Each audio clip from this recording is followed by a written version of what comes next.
طبعا اليوم هلبت ایرو اف پروژه با آوائه کی فرمیتی دست پیکرین اف پروژه نزیکی تاخا قدسه ناوه گراوه آسه مناوه ابیات هیزده کری. اف یکم پروژه کوته ده لگور پیمان تگهشتینه کو بسرپرشتی سروک و انجمن سوری سعودی. کو چند ماه بره هات آواکرین هاتبون امزکرین هاتیا آماده کرن. دست پیکرین آوه پروژه هلبت پشتی گوهرتنا پیمان تگهشتینه بو گریبسته که هفبرتی دنابره سکتورا گشتی. کو سازیا گشتیا آوادانکرین نونرتیا وی دکه و سکتورا تایبەت کو کۆمپانیا ئاڤیات نونەرتیا وێ دکه پێک هات. هەروەها پرۆژە وەک پرۆژەیەکە ژینگەرپارێز و بەردەوامبووی تێدیتن. ji ber ku rêjeya baxçeyan tê de zêde ye û di navbera çil ji sed û pêncî ji sed de ye. Ev proje hevbeşiyeke rastexîn di navbera sektorên giştî û taybet de nîşan dide.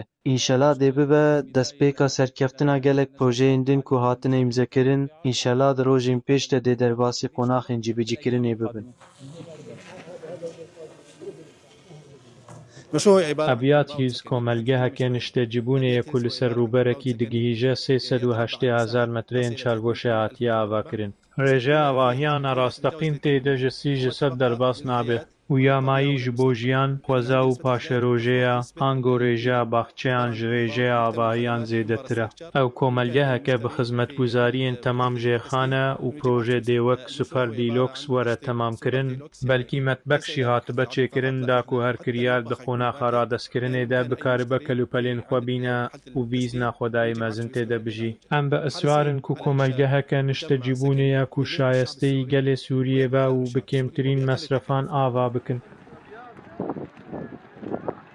طبعا خلال الأشهر الماضية كان هناك جولات كثيرة من البت مهم بوريده gelek gelên lêkolînên ku jêrxan û herwa nexşe û dîzaynê mîmariyên avayî niştecîbûnê yên ku dê li vê taxa niştecîbûnê hebin hatim kirin. إن شاء الله من خلال الأبنية السكنية التي ستتوفر في هذه الضاحية السكنية. Ev taxa niştecîbûnê hemû beşên civakê li ber çavan digire ji ber ku dê avayiyên niştecîbûnê şaxatan heta heft qat pêk bên.